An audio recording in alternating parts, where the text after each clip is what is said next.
Bem-vindo a todos, é um prazer estar aqui. Muito obrigada ao Physiwork, Grupo Physiwork, pelo convite tão especial para poder participar, então, do primeiro Congresso Brasileiro de Treinamento Físico e Nutrição Esportiva.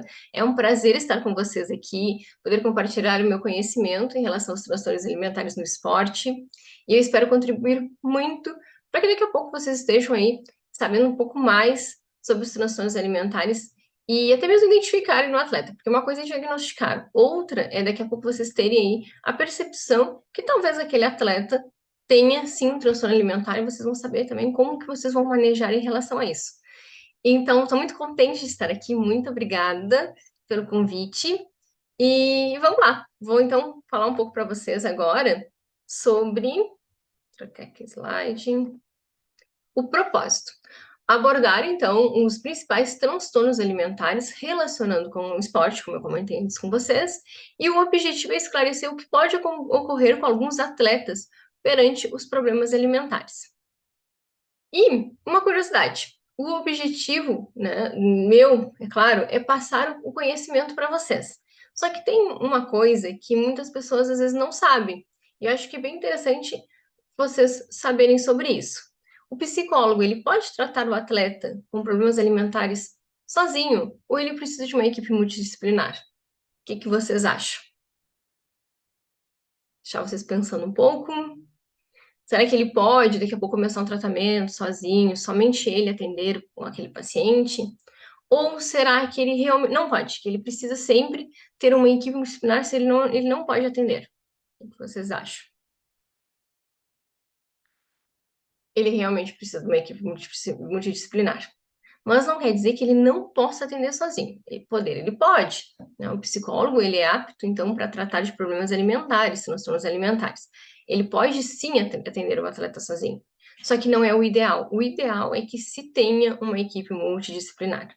O ideal é que o psicólogo faça um trabalho conjunto com o nutricionista, com o educador físico, com o médico, com o endócrino, psiquiatra, enfim, daqueles profissionais que o psicólogo pense, ou até mesmo um outro profissional pense, que é necessário, então, estar aí entrando em contato, né, trabalhando junto.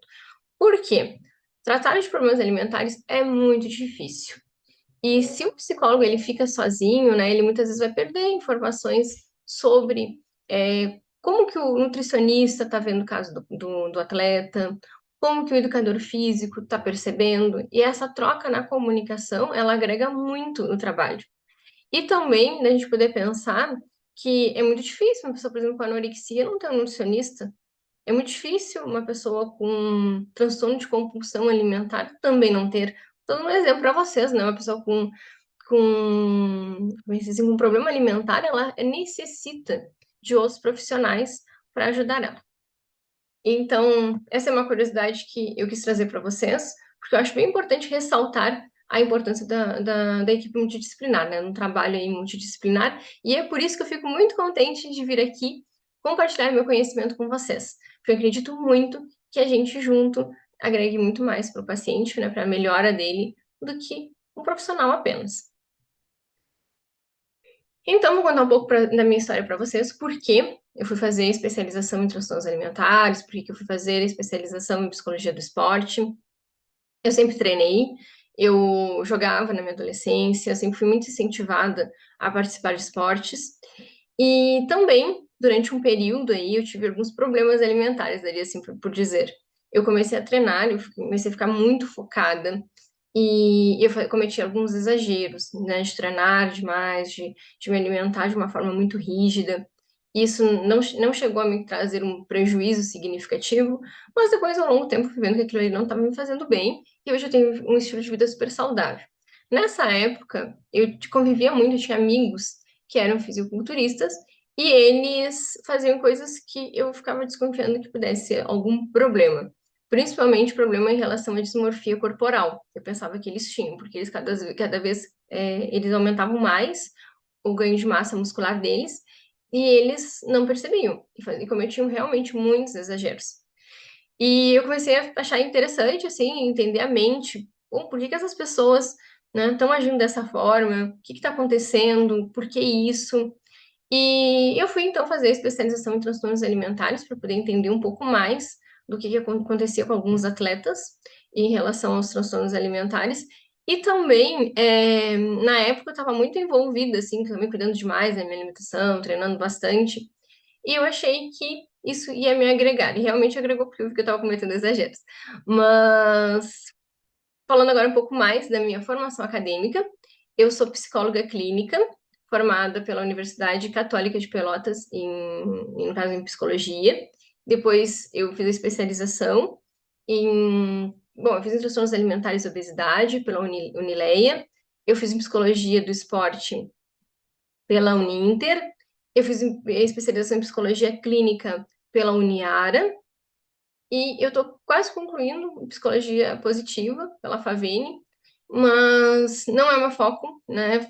Meu foco realmente é aí atender pacientes com transtornos alimentares, com pacientes com obesidade, pacientes com problemas, inclusive, de habilidades sociais, que não possuem aí habilidades sociais, atendo muitos pacientes com essa queixa também, atletas, atletas com problemas alimentares, mas também com outras questões, até mesmo aqueles que buscam performance.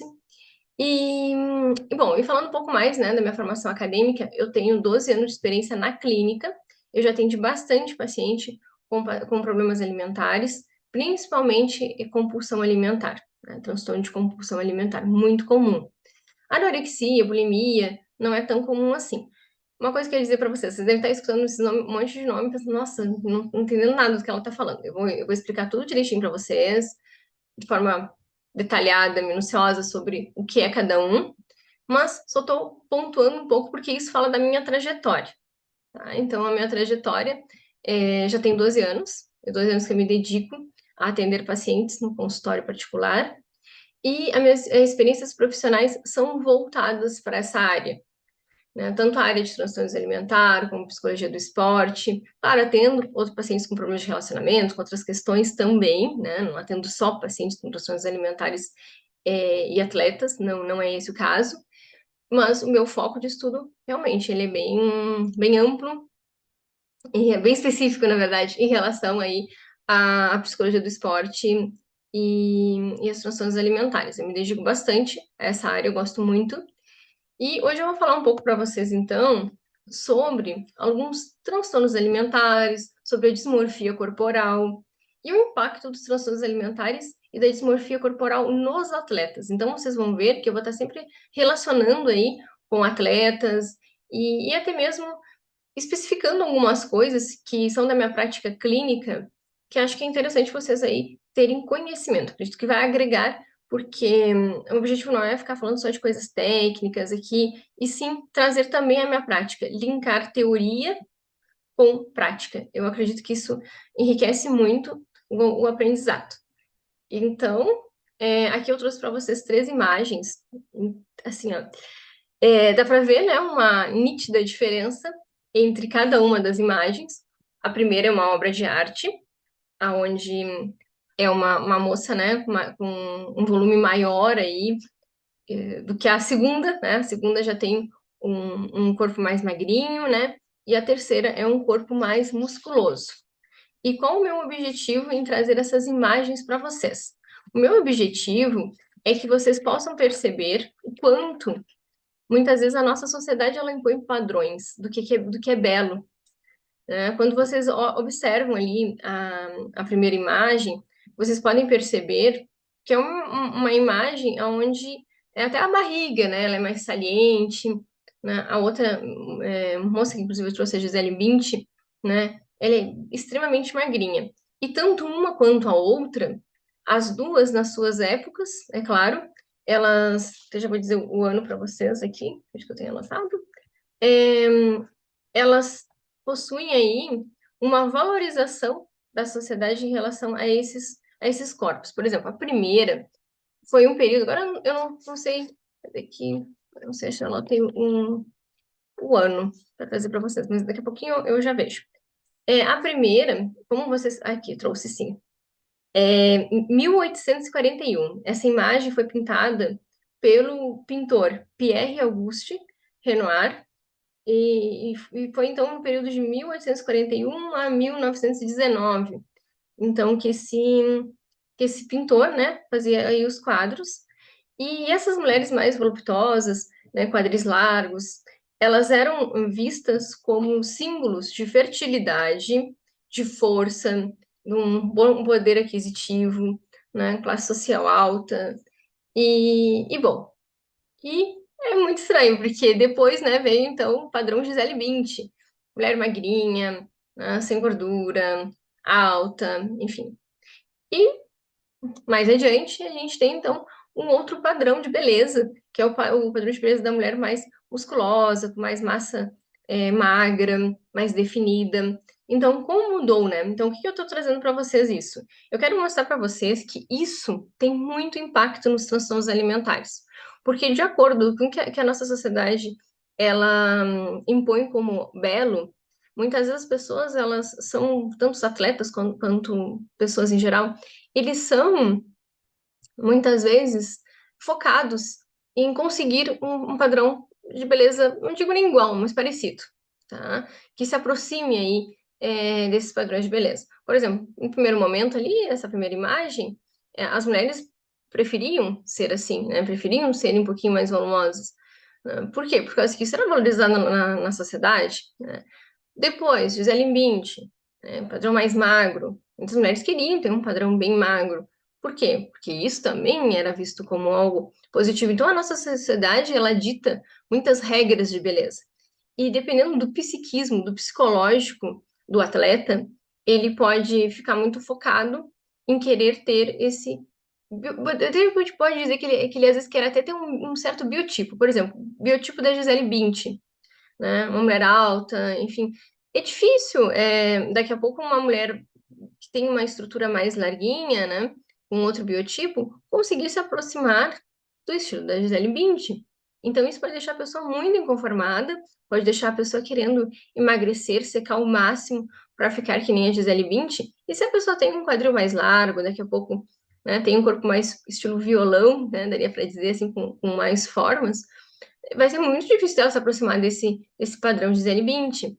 E isso traz um sofrimento significativo e pode evoluir, sim, para transtornos alimentares. É que nem um terceiro caso, ali que eu trouxe na imagem para vocês, né, uma mulher mais malhada, né, mais musculosa. Daqui a pouco, dependendo da genética, dependendo da alimentação, por mais que a pessoa treine, se alimente bem, mas daqui a pouco não é possível chegar exatamente a ter um volume de músculos, né, que aquela pessoa deseja. E ela pode começar a ter uma distorção da imagem também. Ela pode até se aproximar daquilo que ela até então queria, mas ela pode não se enxergar dessa forma, que aí entra a dismorfia corporal. Dismorfia corporal muscular, que a pessoa ela realmente se enxerga de forma distorcida no que se refere aos músculos. Ela ganha músculo, mas ela pensa que ela não ganhou.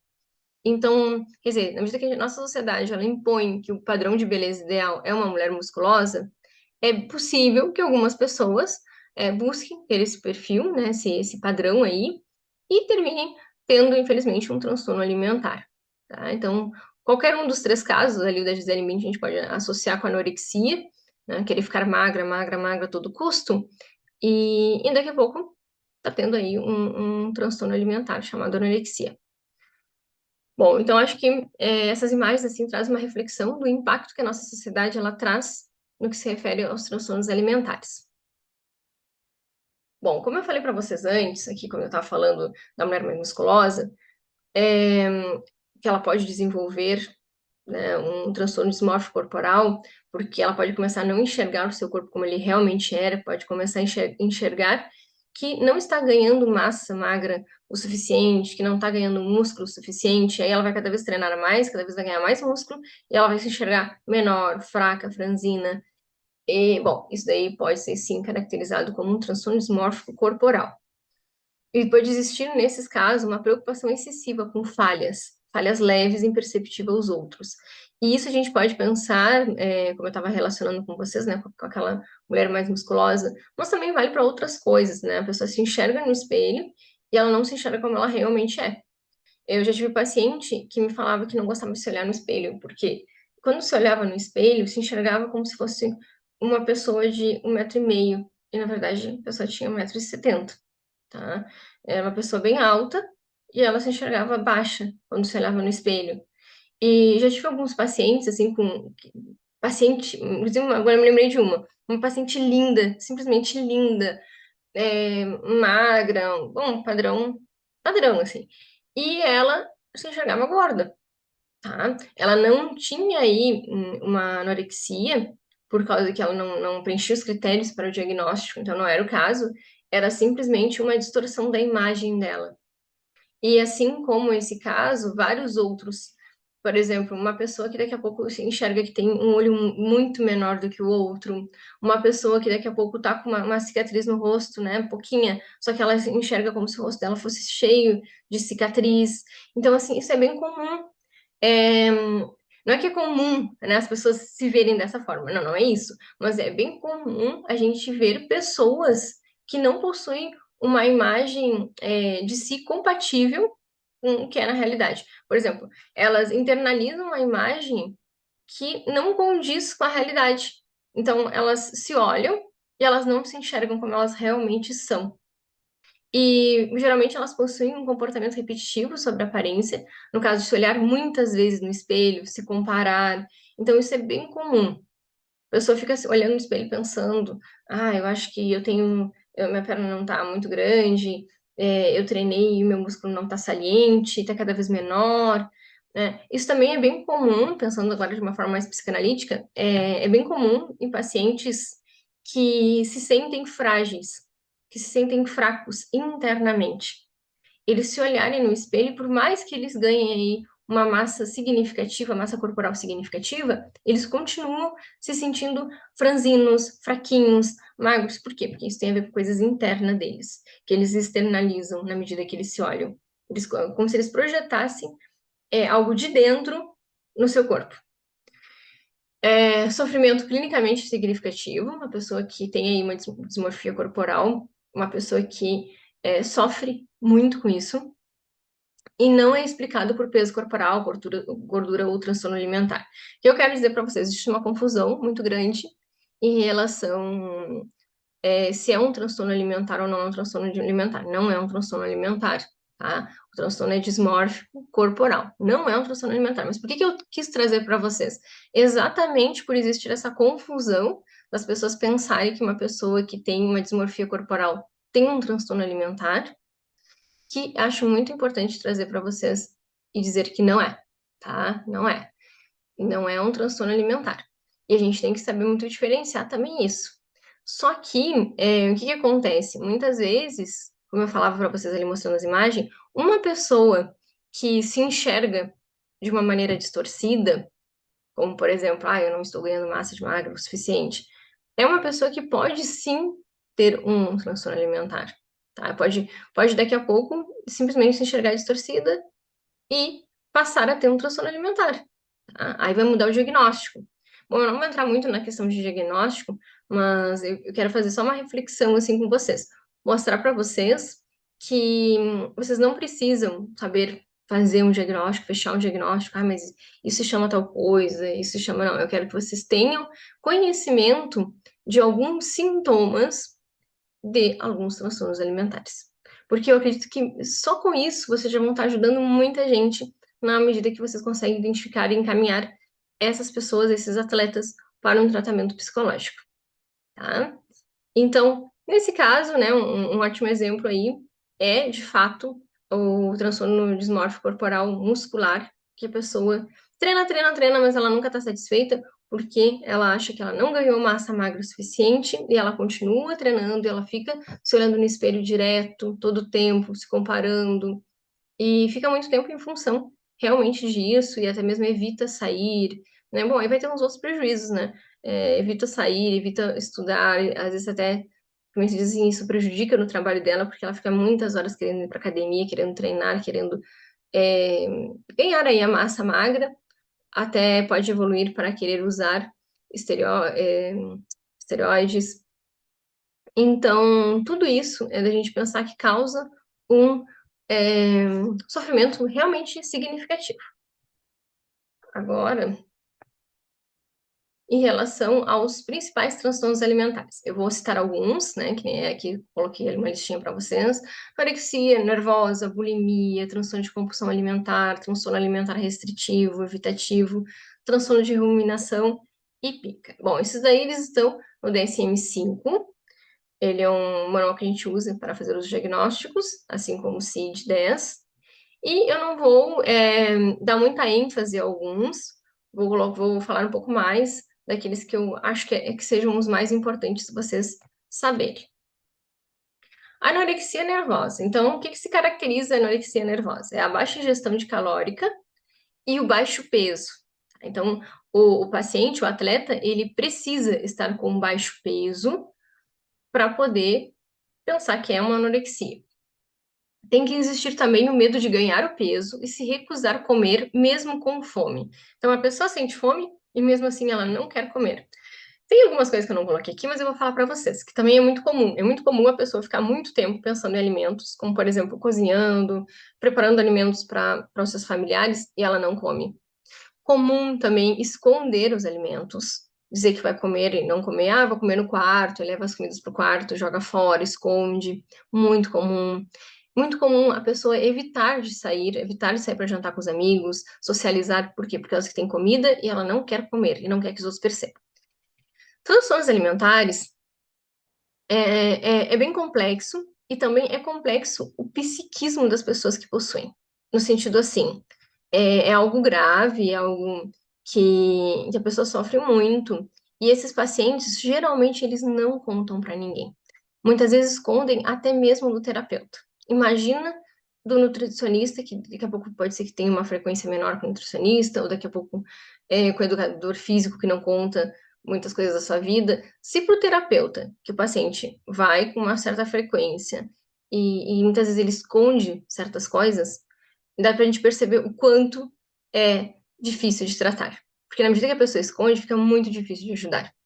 Então, muito difícil alguém chegar e dizer, olha, eu tenho anorexia e eu quero realmente melhorar isso. As pessoas geralmente não querem, ao contrário, elas buscam na internet e, infelizmente, tem muitas plataformas. Até agora eu tinha lembrado há pouco tempo de uma para citar para vocês, esqueci, mas tem algumas plataformas, Tumblr, lembrei, Tumblr. Tumblr, inclusive, se eu não me engano, eles estão como. Tem a Ana e a Mia. O que que é a Ana e a Mia? Ana e a Mia são como se fosse um blog, para quem não sabe o que que é o Tumblr, é como se fosse um blog. Então, tem blogs que as pessoas incentivam outras pessoas a perderem peso, tá? E muitas pessoas com anorexia, eles buscam esses blogs, só que são coisas absurdas, de ficar 24 horas sem comer, depois comer um quadradinho de chocolate, mais 24 horas sem comer, uns negócios muito absurdos.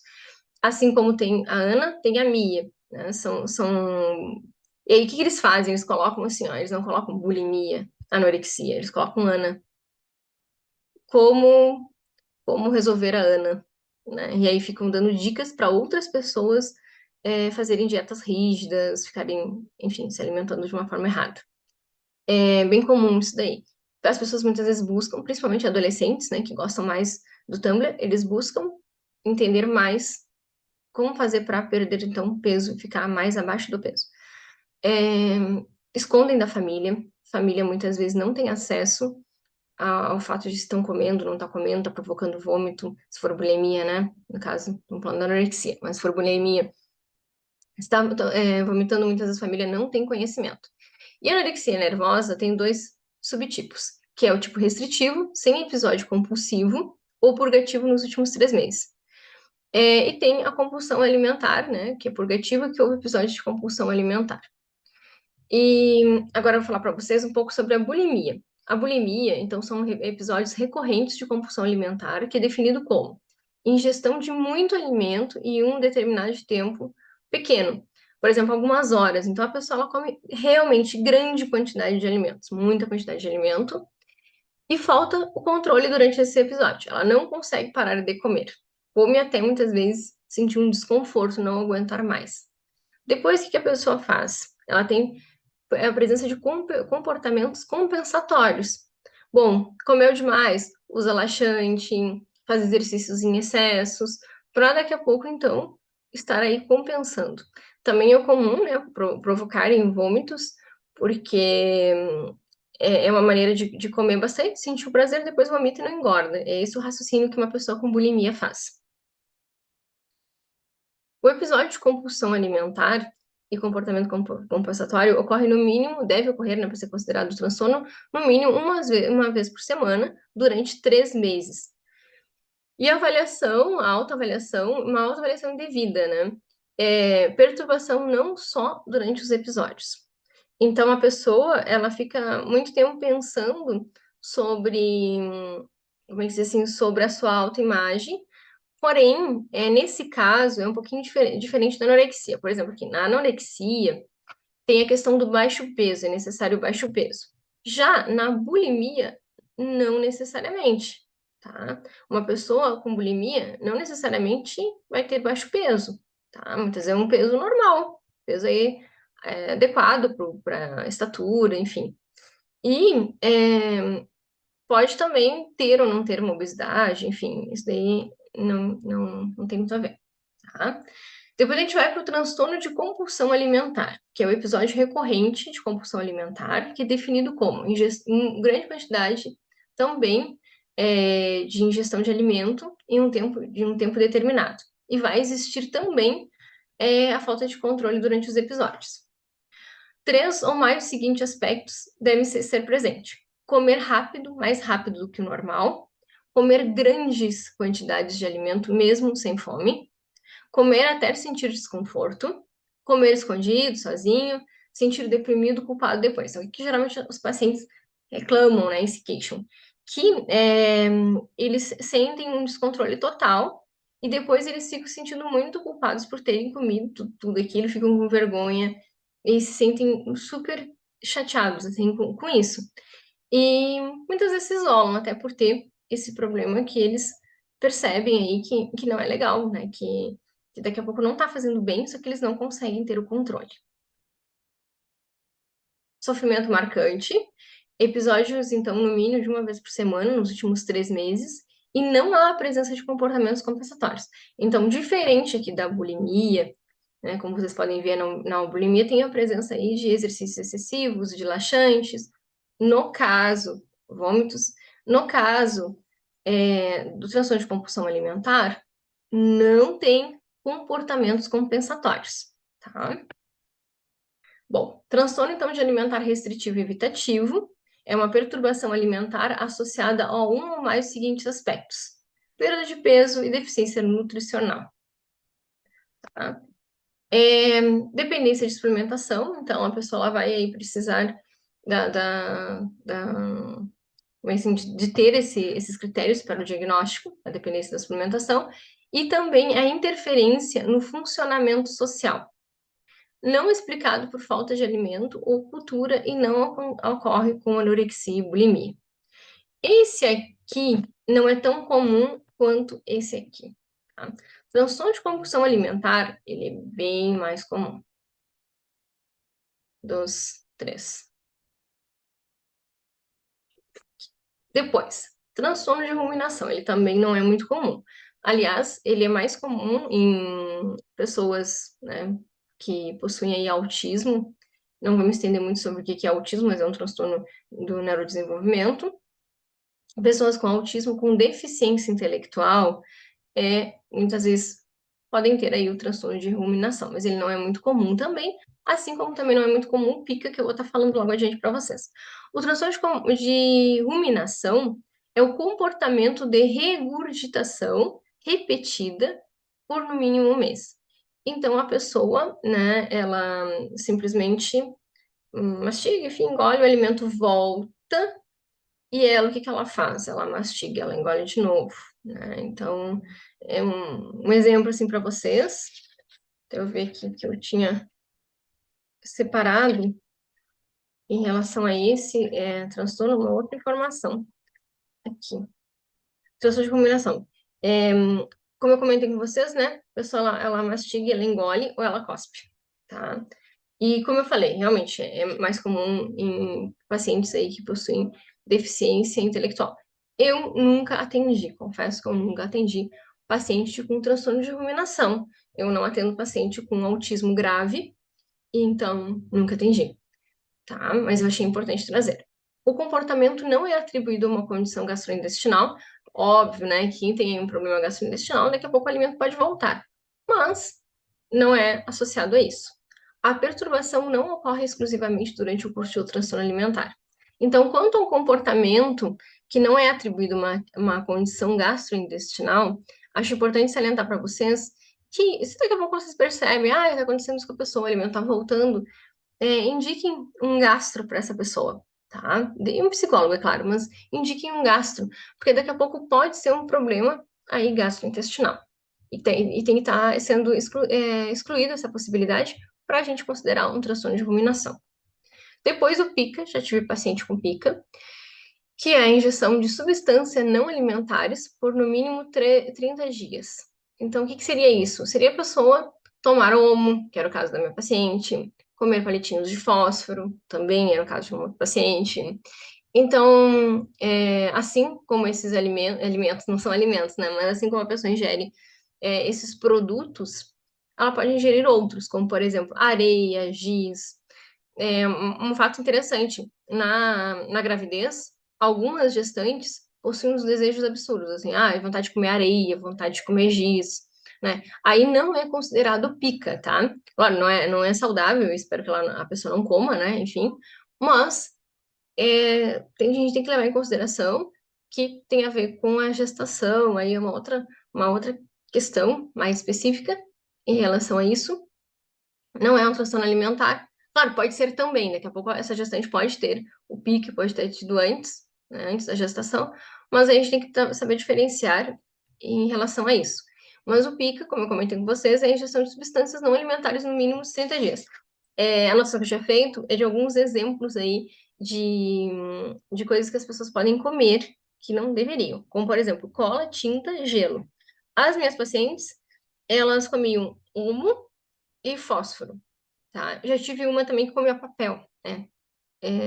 Não é comum, tá? Digo assim, já tendo bastante pacientes com problemas alimentares e não é comum aparecer. Mas é isso, né? Quando ingere produtos aí que não são nutritivos, por no mínimo 30 dias. Transtornos alimentares no atleta. Então, vamos para a parte mais importante, que são os transtornos alimentares em atletas. Bom, eu vou voltar alguns slides para ir relacionando com vocês, tá?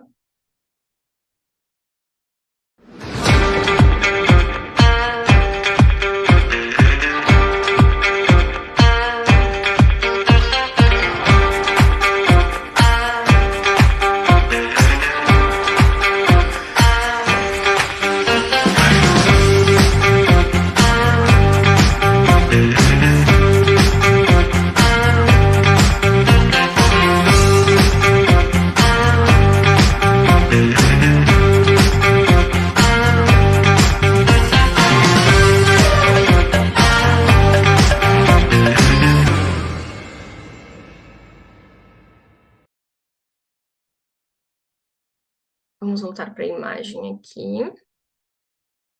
Voltando para a imagem aqui. Vamos pensar que aqui a gente tem, né, a Gisele Bündchen. Vamos pensar que o atleta está inserido numa categoria aonde esse atleta precisa perder peso para uma competição, né? Que daqui a pouco ele vai colocar, vamos pensar em natação, né? Que vai colocar um maiô bem justinho.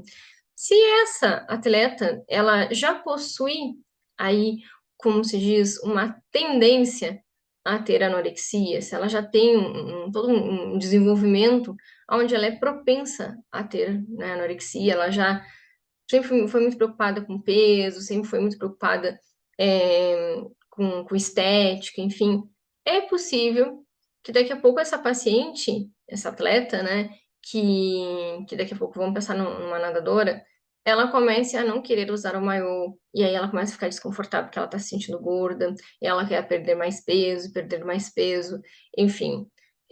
Daqui a pouco vamos relacionar aí com esportes que a pessoa ela tem que perder bastante peso, tá? Daqui a pouco ela pode querer cada vez perder mais peso. Bom, e assim como vários outros, né? Não se caracterizaria, uma anorexia nervosa não se caracterizaria apenas por isso, mas aí pode começar a acontecer outras coisas, como, por exemplo, medo de ganhar peso, se recusar a comer, distorções de imagem corporal. Então, se vocês perceberem que estão com algum atleta, que o atleta está se preocupando muito com a imagem, está se achando gordo, está se queixando bastante, daqui a pouco Tá se sentindo desconfortável com a roupa que ele tá usando, comenta com vocês que não tá querendo comer, precisa emagrecer, fiquem atentos. Talvez seja um atleta aí que tenha ou que esteja fazendo um quadro de anorexia nervosa, tá? Bom, voltando aqui de novo, a questão de alguns atletas, principalmente no fisiculturismo, como eu comentei com vocês, terem grande probabilidade de desenvolverem um transtorno de imagem, né, dismorfia corporal muscular. No fisiculturismo, obviamente é muito estético, né? As pessoas ficam muito preocupadas aí com sua performance física, tipo assim, ganho de músculo, massa muscular, enfim. E daqui a pouco a pessoa ela pode ter uma visão distorcida de si e, por consequência, desenvolver o transtorno. Pesquisas dizem que muitos atletas possuem transtornos alimentares, tanto quanto o restante da população, porém que o quanto alguns atletas eles não preenchem diagnóstico, tá? Eles não preenchem, eles não têm, por exemplo, o transtorno, né, dismórfico corporal, mas eles possuem muitos sintomas, quase preenchem. Por exemplo, assim, para a gente fazer um diagnóstico, tem que preencher vários itens. Quando a gente diz, olha, essa pessoa tem. Não, então a pessoa tem um transtorno. Só que muitas vezes a pessoa não tem todos esses itens aí que precisa para a gente dizer, olha, a pessoa tem realmente de fato tal doença. Mas ela tem muitos sintomas. Algumas patologias a gente diz que a pessoa tem traços do transtorno, outras patologias a gente diz que apresenta muitos sintomas de tal, no caso, patologia. E isso dá pra gente fazer uma reflexão também, né, do quanto a gente tem que ficar atentos, porque é preferível errar pela preocupação, como se diz, do que pelo descaso. Perceberam que a pessoa está se olhando muito no espelho, está se comparando. Daqui a pouco o atleta aí de vocês, ele se olha, ele reclama que ele não está ali com o ganho de massa que ele gostaria. Claro, estou pensando de novo no fisiculturismo, mas isso serve para outros esportes. Vão pensar que talvez esse atleta esteja com alguns sintomas. Então, o que que vocês vão fazer? Vocês vão encaminhar esse paciente, esse atleta, para um acompanhamento psicológico, uma avaliação psicológica, tá? Eu imagino que seja muito difícil, me colocando assim no lugar de vocês, seja muito difícil chegar para um atleta, uma pessoa e dizer, olha, quem sabe procura uma ajuda, enfim. Eu imagino que seja difícil. Até porque, como eu comentei, geralmente quem tem transtornos alimentares ou problemas na sua autoimagem, ou elas não percebem, ou elas não querem resolver. Então, tem que ter realmente um cuidado, assim, de como fazer essa abordagem. Daqui a pouco, seria interessante vocês não irem direto ao ponto, né? Olha, fulano, eu acho que tu tá preocupado demais aí com o teu ganho de massa muscular. Será que tu não tá, de repente, tendo uma visão distorcida de si? Isso não. Não façam, pelo amor de Deus, não façam isso. Isso não. Por quê? Porque pode assustar a pessoa e ela querer esconder ainda mais de vocês que ela está tudo bem quanto a isso. Então, o que que vocês podem fazer? Vocês podem mostrar para a pessoa o quanto ela está angustiada, ansiosa com isso, e o quanto daqui a pouco seria interessante uma avaliação psicológica. Por quê? Porque ao chegar no consultório, o paciente ele vai contar sobre a rotina dele, sobre o que atrapalha ele, e o psicólogo vai ver. Na medida que o psicólogo vai ver, ele vai tratar o que realmente precisa. Se é um transtorno alimentar, se é eu digo vigorexia, mas na real não seria um transtorno alimentar, né? O transtorno dismórfico corporal. Mas se for um transtorno dismórfico corporal, o terapeuta vai ver, tá? Que é o mesmo que até muitas pessoas chamam de vigorexia. E se for um transtorno alimentar, como por exemplo a bulimia, anorexia, o terapeuta também vai ver. Então vocês não precisam dar nome ao que vocês estão vendo no atleta de vocês, mas vocês podem sim aconselharem eles a procurarem uma avaliação psicológica para ver será que de repente aí o terapeuta não estaria ajudando a lidar com a ansiedade, porque a ansiedade é muito comum aparecer em todos os casos, tanto na anorexia, quanto na bulimia, quanto na compulsão. Nós, né, em geral, a gente sempre vai ter algum nível de ansiedade. Então, se vocês pegarem por essa vertente de mostrar para o atleta de vocês o quanto é importante daqui a pouco estar trabalhando na ansiedade, isso vai ajudar muito. Agora, alguns atletas, eles são muito focados em performance. Eles querem ter bons resultados, né? Principalmente o atleta de alto rendimento, que é os que eu mais atendo, eles são muito preocupados com a performance deles. Então, o que que vocês podem fazer? Perceberam que um atleta aí de alta performance, ele está apresentando algum comportamento disfuncional em relação à alimentação, em relação à sua imagem? vocês podem ver com ele, bom, será que o tratamento não vai estar te ajudando, né, a tu daqui a pouco desenvolver melhor suas habilidades, te ajudando na ansiedade, te ajudando com essa angústia que tu tá me falando, né, mas pelas beiradas, não ir direto ao ponto, porque se for direto ao ponto, eu acho que tá com anorexia, quem sabe procura um tratamento, isso é muito difícil a pessoa procurar. Quem tem anorexia muitas vezes esconde. Então, acho que isso que eu estou trazendo para vocês é algo da minha prática, é algo que eu estudei bastante, já li bastante sobre. É um padrão comportamental bem comum nos transtornos alimentares. Então, eu acredito fortemente que vocês vão estar ajudando se vocês forem mais pelas beiradas até a pessoa consultar. Por quê? Mas Gabriela, mas eu não vou dizer para ele que tem que falar para o terapeuta. Não importa, o terapeuta vai ver. Na medida que esse paciente começar a contar da rotina, das angústias, a gente pega muito na sessão isso. Então, vocês não precisam estar fazendo o diagnóstico desse paciente. Mas eu quero que vocês tenham uma visão, a visão aguçada. Agora eu vou voltar para o slide que eu estava, que eu então falava sobre. Passei demais. Que eu falava sobre os transtornos alimentares nos atletas e o quanto, então, problemas relacionados à imagem corporal, que nem eu falava para vocês, o comer compulsivamente, o comportamento compensatório, ele é presente. Artigos científicos indicam isso, né? O quanto é comum em atletas, assim como em outras pessoas. E a influência genética, a personalidade, o ambiente e a cultura. Eu não comentei com vocês lá a minha história, mas eu tive um ambiente onde as pessoas se valorizavam muito questões estéticas, né? O ser magro. Nossa, ser gordo, né? Uma parte da minha família como é que se diz assim, eram preconceituosos demais com pessoas com sobrepeso.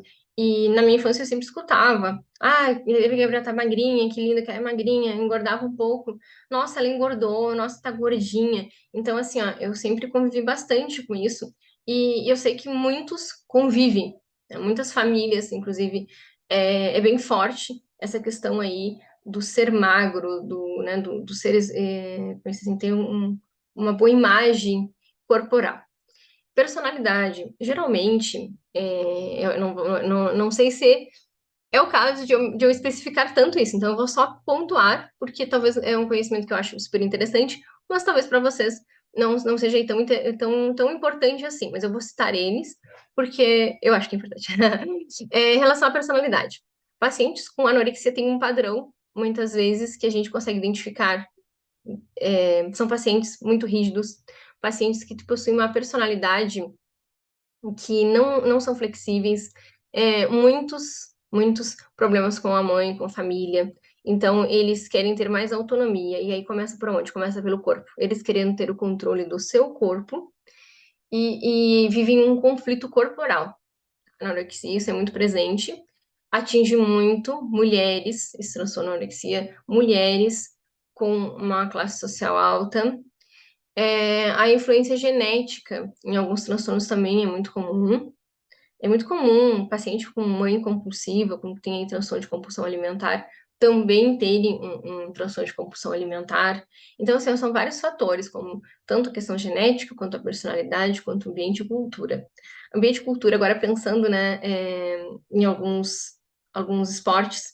Alguns esportes é tão comum ter determinado comportamento. Vamos passar no judô, né?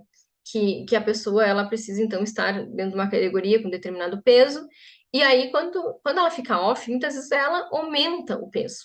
E aí, o que acontece? Tem uma competição, né? Tem que perder tal do peso. O que muitos fazem? Muitos ficam tão preocupados que eles precisam perder aquele peso que eles fazem coisas absurdas, tá? Isso significa que a pessoa tem transtorno de compulsão alimentar? Não, mas pode evoluir? Pode. Algumas pessoas são mais propensas a terem, que aí entra também a questão genética, né? São mais propensas a ter problemas alimentares do que outras. Até mesmo também pela questão da personalidade, pelo psiquismo. E porque assim, por que eu não estou relacionando tanto com cada um esporte? Porque eu quero que vocês tenham também uma visão geral de todos os esportes. Vocês olhem para o atleta de vocês, não pensando, nesse esporte aqui é mais comum tal transtorno, nesse esporte não.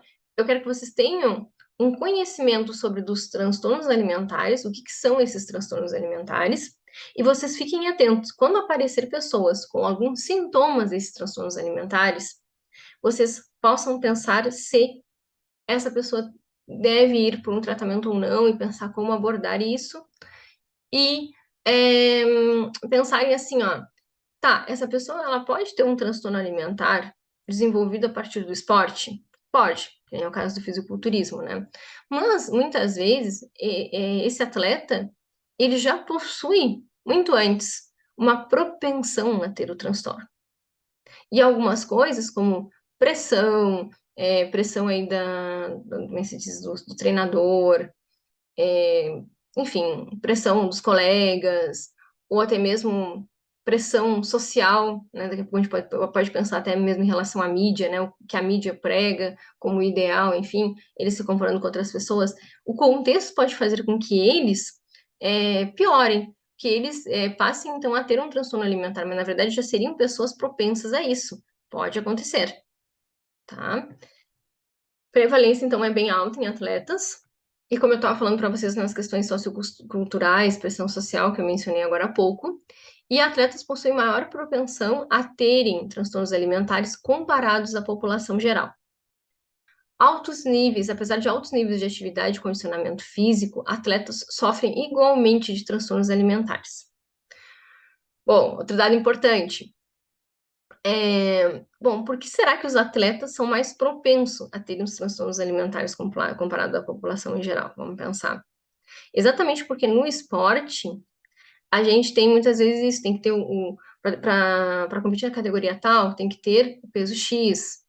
Então, essas pessoas, elas podem ficar muito em função do seu peso, muito em função da comparação, de ter um bom condicionamento físico. Então, elas podem ter uma exigência maior, tanto em relação à sua autoimagem, quanto também em relação ao seu desempenho. Isso pode fazer com que elas possuam aí um comportamento disfuncional em relação à forma que elas vão se alimentar, tá? Acho que eu trouxe um pouquinho mais de coisa para vocês. Vamos ver como é que a gente está de tempo. Eu vou ter que ir finalizando com vocês. E uma coisa também que eu trouxe aqui em relação aos esportes é da gente pensar assim, o que precisa ser feito para ajudar atletas com problemas alimentares e com dismorfia corporal? Qual o propósito de eu, Gabriela, aqui com vocês? O meu propósito é que vocês possuam um maior conhecimento em relação aos transtornos alimentares, à dismorfia corporal, vocês consigam estar ajudando, porque assim, ó, saber de teoria, saber de todos os critérios, vai ajudar vocês, mas assim, vocês não vão poder tratar, vocês não vão poder diagnosticar, se vocês não forem psicólogos. Então, o meu foco não é que vocês saibam totalmente toda a teoria sobre, e sim que vocês consigam identificar os principais sintomas que geralmente aparecem e possam, daqui a pouco, chegar para o atleta e ter o tato, né? Sabendo que eu disse, olha, é muito difícil, geralmente escondem, sofrem muito, e vocês terem um tato de como que vocês vão fazer para daqui a pouco estarem encaminhando. E vamos pensar naquela pessoa que já tem, né, um paciente, vamos pensar no nutricionista que já possui um paciente com transtorno alimentar. Entender toda essa dinâmica, o quanto é difícil para essa pessoa, o quanto essa pessoa sofre, o quanto é importante a questão de ter aí uma equipe multidisciplinar. Tudo isso vai fazer com que a gente faça um trabalho melhor. Ou seja, quando eu encaminho alguém para um tratamento, eu estou fazendo um trabalho melhor. Quando eu passo o meu paciente, o meu atleta, o atleta que eu atendo, para um nutricionista, eu já estou ajudando muito esse atleta. Quando eu passo ele, daqui a pouco para um endócrino, para o psiquiatra, eu já estou ajudando, eu já consigo identificar, olha, ele está apresentando tal sintoma. E aí eu preciso, então, encaminhar. E eu imagino mesmo vocês identificarem. Olha, a pessoa está tendo um nutricionista, né? Olha, a pessoa está tendo um comportamento muito estranho, né? Ela está perdendo cada vez mais o peso, parece que não está comendo, mas não está me contando. Bom, será que essa pessoa não está com anorexia? Um outro dado que eu não trouxe anteriormente, mas tem pesquisas que indicam que é muito comum a pessoa ficar se olhando no espelho, principalmente para a região da barriga. Então, até isso, vocês veem que o atleta está muito preocupado com o ganho de gordura nessa região abdominal, fiquem atentos. Se vocês veem que ele fica muito tempo se olhando no espelho sempre que pode, né, fazendo comentários, fiquem atentos, porque eu acredito muito que a gente ajuda com o tato. A gente tem que ter tato, se colocar, ter empatia, se colocar no lugar do outro e poder pensar o que essa pessoa está sentindo, como que eu posso abordar isso, como que eu posso ajudar essa pessoa, escutando. Por exemplo, admiro muito os nutricionistas que eu converso, que trabalham comigo, quando eles pegam e me dizem que eles escutam muito o paciente deles, que eles tentam entender a dinâmica familiar, tentam... Por quê? Porque muitas coisas, às vezes, está na gente escutar, a gente conseguir identificar o que está acontecendo, para então ter o melhor manejo. Eu acredito que eu coloquei, né, essa imagem para vocês. Por que que essa imagem, né? Essa imagem me fala de construção. Eu acho que a gente tem que ajudar, a gente tem que se autoconstruir, isso é muito importante. Né? Imagina se eu tivesse um transtorno alimentar, eu entenderia realmente o meu paciente, né? Talvez, obviamente, vou passar por um, mas eu acredito que se eu não tivesse um tratamento, ou eu não tivesse saudável nesse momento, ia ser muito difícil de eu ajudar alguém. Eu preciso me ajudar. Então, digo isso para vocês também. Invistam em vocês, invistam no tratamento pessoal de vocês. Tratamento psicológico não é só para quem tem um transtorno, é também para todas as pessoas que querem evoluir, que querem se desenvolver. Então, invistam em vocês. Se alimentem bem, treinem, cuidem do psicológico, mente e corpo andam junto. E aquele negócio, mente sã, corpo sã, é bem isso. Então, a gente precisa fazer uma construção na gente, um investimento na gente e poder também investir no outro. E quando eu penso em construção, na minha construção, eu também penso na construção do outro. Na medida que eu, Gabriela, estou saudável psicologicamente, eu, Gabriela, estou me construindo de uma maneira sã, eu consigo ajudar essa pessoa a também buscar uma saída. Se eu não estou sã, como que eu vou ajudar o outro? Então, a gente tem que se construir e a construção não é também só na questão de se alimentar bem e também se alimentar de conhecimento. Então, eu fico muito feliz de estar hoje aqui contribuindo com vocês em relação aos transtornos alimentares nos atletas e da gente poder pensar que a gente tem que se construir para ajudar a construir o outro. Então, quando vocês verem uma pessoa com alguns sintomas que eu mencionei antes de alguns transtornos alimentares, fiquem atento. É uma construção você chegarem para essa pessoa com todo jeito, com todo carinho, escutarem ela, ver o que está acontecendo, dizerem que né, se vocês conhecem, é claro, vocês não podem dizer uma coisa que vocês não viveram, não sabem, mas se vocês conhecem alguém que já fez um tratamento, poder dizer os ganhos, o quanto é bom, o quanto que vai ajudar, né, acolher essa pessoa, se aproximar dessa pessoa, desse atleta, para então estar ajudando que ele busque um tratamento, caso ele não tenha ainda. Eu não foquei muito na questão assim do como tratar, mas eu trabalho muito com a terapia cognitivo-comportamental, mas eu levo em consideração para fazer o entendimento do como que a pessoa chegou a esse transtorno, o conhecimento psicanalítico que eu tenho, que inclusive durante muitos anos eu só trabalhava com a psicanálise. Então, eu entendo, assim, e que é um conjunto, sabe? Muitas coisas vêm de família, muitas coisas vêm da sociedade, que nem eu falei para vocês, da cultura, né? É um conjunto de coisas, a gente tem que treinar o nosso olhar para isso. É, Bom, eu fico à disposição. Meu Instagram é Gabriela Oliveira PP. Me contem lá se vocês gostaram da palestra, se não gostaram, tirem dúvidas, né? Que a gente tem um tempinho limitado, eu já estou estourando o tempo que eu me organizei para essa palestra, mas eu espero que vocês aproveitem bastante aí o conhecimento que eu passei para vocês e é um prazer fazer essa palestra aqui no Congresso Brasileiro de Treinamento Físico e Nutrição Esportiva. Até mais, gente!